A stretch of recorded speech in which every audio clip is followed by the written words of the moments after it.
എല്ലാവർക്കും സ്വാഗതം. ഈ റിവ്യൂ ഇഷ്ടപ്പെടുവാണെങ്കിൽ ഒന്ന് ലൈക്ക് ചെയ്തും സബ്സ്ക്രൈബ് ചെയ്തും സപ്പോർട്ട് ചെയ്യണേ. അപ്പോൾ നന്ദു സ്റ്റേഷനിൽ ഇരിക്കുന്ന സമയത്താണ് അനി വിളിക്കുന്നത്. ഫോൺ എടുക്കുന്നത് നന്ദു ചോദിക്കുന്നത് എന്താടാ ചെക്ക എന്നാ. അന്നേരം ഞാൻ ചെക്കനാണോ എന്ന് ചോദിക്കുമ്പോൾ പിന്നെ നീ വലിയ ആളായോ, നീ വിളിച്ച കാര്യം പറ എന്ന് പറയുന്നു. അന്നേരം അനു പറയുകയാണ് ഞാനൊരു സന്തോഷ വാർത്ത പറയാൻ വേണ്ടിയാണ് വിളിച്ചത്. നമ്മളുടെ വിവാഹം നടത്താൻ തീരുമാനിച്ചു മുത്തശ്ശനും മുത്തശ്ശിയും. അതിന് നിൻ്റെ അച്ഛൻ്റെ അമ്മയുടെ അനുവാദം വേണമല്ലോ. അത് അനുവാദം ചോദിക്കാനായിട്ട് അവർ നിൻ്റെ വീട്ടിലോട്ട് പോയിട്ടുണ്ട് എന്ന് പറയുമ്പോൾ നന്ദുവിനങ്ങ് വിശ്വസിക്കാൻ പറ്റുന്നില്ലേ. ശരിക്കും എന്ന് ചോദിക്കുമ്പോൾ അതേ നീ ഏതായാലും നമ്മളുടെ ആഗ്രഹം നടക്കാൻ പോവുകയാണ്. മുത്തച്ഛനും മുത്തശ്ശിയും എപ്പോഴും എന്നോട് പറയാറുണ്ടായിരുന്നു എൻ്റെ ആഗ്രഹം നേരത്തെ പറഞ്ഞിരുന്നുവെങ്കിൽ അനാമിക എൻ്റെ ജീവിതത്തിലേക്ക് വരില്ലായിരുന്നു, നമ്മളുടെ വിവാഹം നടത്തി തന്നേനെ എന്ന്. ഏതായാലും ആ സങ്കടം അങ്ങ് മാറ്റാൻ അവർ തീരുമാനിച്ചു എന്നൊക്കെ പറയുവാണ്. അന്നേരം നന്ദു പറയുന്നുണ്ട് അവരങ്ങോട്ട് ചെന്നാലും എൻ്റെ അച്ഛനും അമ്മയും സമ്മതിക്കുമെന്ന് എനിക്ക് അറിയത്തില്ലടാ എന്ന് പറയുമ്പം അത് സാരമില്ല, മുത്തച്ഛനും മുത്തശ്ശിയും അവിടുന്ന് തിരിച്ചു വരുന്നത് അവരെ കൊണ്ട് സമ്മതിപ്പിച്ചിട്ടായിരിക്കും, എനിക്ക് ഉറപ്പുണ്ട് എന്ന് പറയുക.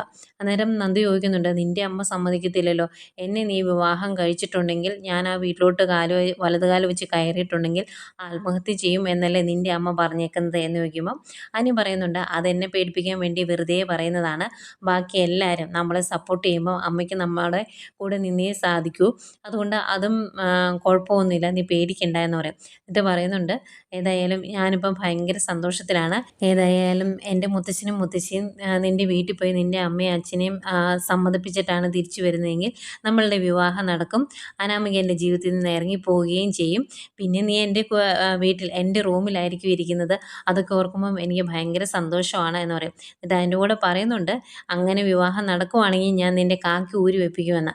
അന്നേരം നന്ദു ചോദിക്കും അതെന്തിനാ എന്ന് ചോദിക്കുമ്പം പറയുവാണ് നീ ഇങ്ങനെ കേസും സ്റ്റേഷനും ഒക്കെ ആയിട്ട് ഓടി നടന്നിട്ടുണ്ടെങ്കിൽ എനിക്ക് നിന്നെ എൻ്റെ അടുത്ത് കിട്ടില്ല, അതുകൊണ്ട് നീ എൻ്റെ കൂടെ ജ്വല്ലറിയിലേക്ക് വരണം, എന്നിട്ട് വേണം ഏട്ടനും മുത്തശ്ശനും ഒക്കെ ആഗ്രഹിച്ചതുപോലെ ബിസിനസ്സിനെ വളർത്താൻ എന്നൊക്കെ ഇങ്ങനെ പറയുന്നുണ്ട്. അന്നേരം നന്ദുവും ഇത് കേട്ടുപോയിരിക്കുമ്പോൾ ഭയങ്കര സന്തോഷമാട്ടോ. എന്നിട്ട് നന്ദുവിനോട് പറയും നീ എത്രയും പെട്ടെന്ന് വീട്ടിലോട്ട് ചെല്ലേ, എന്നിട്ട് ഒരു കല്യാണ പെണ്ണാകാൻ പോകുന്ന ആളല്ലേ, ആ രീതിയിലൊക്കെ ഒന്ന് ഒരുങ്ങി നിൽക്കുക എന്നൊക്കെ പറയുമ്പോൾ പിന്നെ അതിൻ്റെ ആവശ്യമൊന്നുമില്ല, എന്തായാലും ഞാൻ പെട്ടെന്ന് അങ്ങോട്ട് ചെല്ലാം എന്ന് പറഞ്ഞിട്ട് ഫോൺ വയ്ക്കുവാണ്. എന്നിട്ട് നന്ദു നേരെ സിയയുടെ റൂമിലേക്കാണ് ചെല്ലുന്നത്. എന്നിട്ട് ചോദിക്കും സാറേ ഞാൻ വീട് വരെ ഒന്ന് പൊയ്ക്കോട്ടെ എന്ന്. അന്നേരം എന്താ അവിടെ എന്തെങ്കിലും വിശേഷമുണ്ടോ, ഉണ്ടെങ്കിൽ ഞാനും കൂടെ വരാമെന്ന് പറയുമ്പോൾ അങ്ങനെ വിശേഷങ്ങളൊന്നുമില്ല എന്ന് പറയും. അല്ല എന്തെങ്കിലും വിശേഷം ഉണ്ടെങ്കിൽ വരാം, കുഴപ്പമില്ല എന്ന് പറയുമ്പോൾ അല്ല ഇത് ഡ്യൂട്ടി ടൈം അല്ലേ സാറേ എന്ന് ചോദിക്കുമ്പോൾ അതൊന്നും പ്രശ്നമില്ലെന്നേ എന്നാ പറയുന്നത്. അന്നേരം ഒഴിവാക്കാൻ വേണ്ടി നന്ദു പറയുന്നുണ്ട് എനിക്ക് വീട്ടിൽ ചെന്നിട്ട് അമ്മയുടെ കൂടെ ഒരു റിസപ്ഷന് പോകണം, മാരേജ് റിസപ്ഷന് പോകണം, അതിനെ ഞാൻ നേരത്തെ പോകുന്നതെന്ന്. അന്നേരം അതിനാണെങ്കിൽ ഞാൻ കൂടെ വരേണ്ട കാര്യമില്ലല്ലോ, എനിക്ക് നന്ദു പൊക്കോ എന്ന് പറയുന്നു. എന്തായാലും നന്ദു അവിടുന്ന് സന്തോഷത്തോടെ വീട്ടിലോട്ട് പോരുന്നുണ്ട്. അങ്ങനെ നന്ദു നേരത്തെ വീട്ടിലോട്ട് വരുന്ന കാണുമ്പോൾ ഗോവിന്ദനും കനയ്ക്കും ഒരു സംശയം. അവർ ചോദിക്കും എന്താ മോളിൽ നിന്ന് നേരത്തെ വന്നത് എന്ന് ചോദിക്കുമ്പോൾ നന്ദു പറയും എനിക്ക് ചെറിയൊരു തലവേദന പോലെ, അതുകൊണ്ടാണ് നേരത്തെ പോകുന്നത് എന്ന് പറയുമ്പോൾ കനക പറയുന്നുണ്ട് ഇന്ന് ആരുടെയും അടിയുണ്ടാക്കി കാണും അതായിരിക്കും അല്ലേ എന്ന് ചോദിക്കുമ്പം നന്ദു പറയുന്നുണ്ട് ഞാൻ വന്ന് പിന്നെ എൻ്റെ സ്റ്റേഷൻ അതിർത്തിയിൽ അങ്ങനെ വലിയ പ്രശ്നങ്ങളൊന്നുമില്ല, അവരെല്ലാം ഒതുങ്ങി, അതുകൊണ്ട് ഇപ്പോൾ അങ്ങനെ അടിയുണ്ടാക്കാറൊന്നുമില്ല എന്ന് പറയും. അന്നേരം വന്ന് തൊട്ടൊക്കെ നോക്കിയിട്ട് ചൂടൊന്നുമില്ല, ഏതായാലും വൈകിട്ട് ചൂടുവെള്ളത്തിൽ കുളിച്ചാൽ മതി, ഞാൻ ചുക്ക് കാപ്പിയൊക്കെ ഇട്ട് തരാം, അന്നേരം ശരിയാകും എന്ന് പറയുവാണ്. ഇവരിങ്ങനെ സംസാരിച്ചുകൊണ്ട് നിൽക്കുന്നേക്കും മുത്തച്ഛനും മുത്തശ്ശിയും ഇങ്ങനെ വരുന്നു. അപ്പം അവരെ കാണുമ്പോഴും ഭയങ്കര അത്ഭുതം കനകയ്ക്ക്. അപ്പോൾ കനക ചോദിക്കും ഇതെന്താ രണ്ടുപേരോട് ഒരുമിച്ച് പോകുന്നത്, ഇങ്ങനെ വരാറൊന്നുമില്ലല്ലോ, ഇവിടെ അടുത്തെവിടെയെങ്കിലും വന്നപ്പോൾ ഇങ്ങോട്ട് കയറിയെന്നേ ഉള്ളോ എന്നൊക്കെ ചോദിക്കുമ്പോൾ അങ്ങനെയൊന്നുമല്ല ഞങ്ങൾ ഇങ്ങോട്ട് തന്നെ വന്നതാ എന്ന് പറയും. അന്നേരം കനക ഇങ്ങനെ കുറച്ച് നേരം സംശയിച്ച് നിന്നിട്ട് ചോദിക്കുവാണ് അവിടെ എന്തെങ്കിലും വിശേഷമുണ്ടോ, അതുകൊണ്ടാണ് രണ്ടുപേരോട് വന്നതെന്ന്. അന്നേരം അതും അല്ലെന്നേ, നിങ്ങളിപ്പോൾ അങ്ങോട്ട് വരാറില്ലല്ലോ, അതുകൊണ്ടാണ് ഞങ്ങൾ ഇങ്ങോട്ട് വന്നത് എന്ന് പറയും. അന്നേരം അയ്യോ ഞാൻ അങ്ങോട്ട് വരുന്നത് പലർക്കും ഇഷ്ടമല്ല, അതുകൊണ്ടാണ് ഞാൻ വരാത്തത് എന്ന് കനക പറയുമ്പോൾ മുത്തശ്ശൻ പറയുന്നുണ്ട് അതൊന്നും കനക നോക്കേണ്ട കാര്യമില്ല, നിങ്ങൾക്ക് അങ്ങോട്ട് വരാൻ തോന്നുമ്പോൾ വരാം, കുറച്ച് ദിവസം നിൽക്കാം, അതിനൊന്നും ഒരു പ്രശ്നവുമില്ല, ഇപ്പം നിങ്ങൾ അങ്ങോട്ട് വരാറൊന്നും ഇല്ലല്ലോ, അതുകൊണ്ട് കണ്ടേക്കാം എന്ന് കരുതി ഇങ്ങോട്ട് പോകുന്നതാണ് എന്ന് പറയും. അന്നേരം അയ്യോ അതേതായാലും നന്നായി, അകത്തോട്ടിരിക്കുക കുടിക്കാൻ എന്തെങ്കിലും എടുക്കാം എന്ന് പറയും. മുത്തശ്ശൻ്റെ പാൽ ചായ ഒന്നും വേണ്ട എന്ന് പറഞ്ഞുകൊണ്ട് ചുക്ക് കാപ്പി എടുക്കാമെന്ന് പറഞ്ഞ് കനക അങ്ങ് പോവാണ്. അതുപോലെ നന്ദു ഞാൻ ഫ്രഷ് ആയിട്ട് വരാമെന്ന് പറഞ്ഞ് അകത്തേക്ക് പോയായിരുന്നു.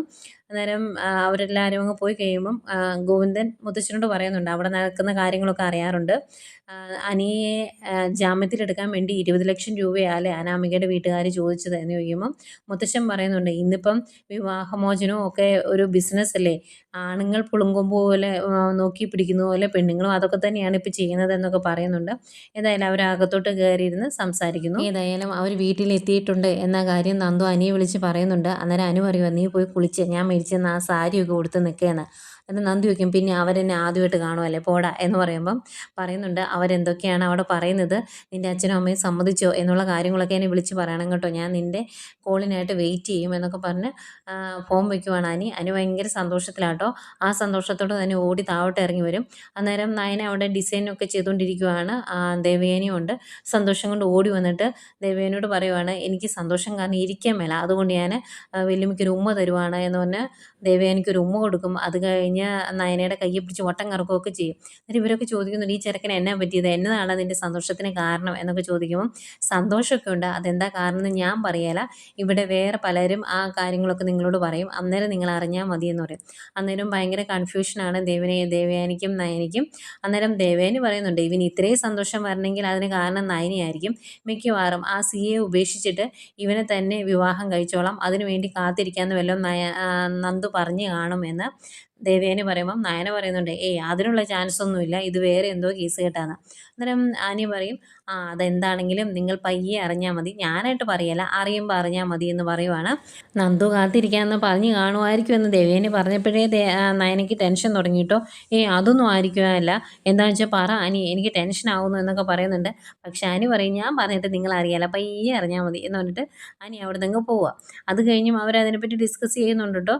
അന്നേരം നയന പറയുവാണ്, ജ്വല്ലറിയിൽ ഈ പ്രാവശ്യം എന്തെങ്കിലും സെയിൽ കൂടുതൽ നടന്നു കാണും, അതിൻ്റെ സന്തോഷമായിരിക്കും. അന്നേരം ദേവേനി പറയുന്നുണ്ട്, അതൊന്നുമല്ല, ഓണത്തിന് അവൻ്റെ ബ്രാഞ്ചിലാണ് സെയിൽ കൂടുതൽ നടന്നത്, എന്നിട്ട് അവൻ എന്തെങ്കിലും ഇവിടെ ആഘോഷം നടത്തിയായിരുന്നു, ഇല്ലല്ലോ എന്ന് പറയുന്നുണ്ട്. ഏതായാലും അനി അവിടെ നിന്ന് പോകുന്നതിന് മുമ്പ് അവരോട് പറയുന്നുണ്ട്, വൈകിട്ട് ഞാൻ വലിയൊരു കേക്കുമായിട്ട് വരാം, എന്നിട്ട് നമുക്ക് അത് മുറിച്ചിട്ട് വേണം ഈ സന്തോഷം ആഘോഷിക്കാൻ എന്നൊക്കെ പറഞ്ഞിട്ട് പോകുന്നത്.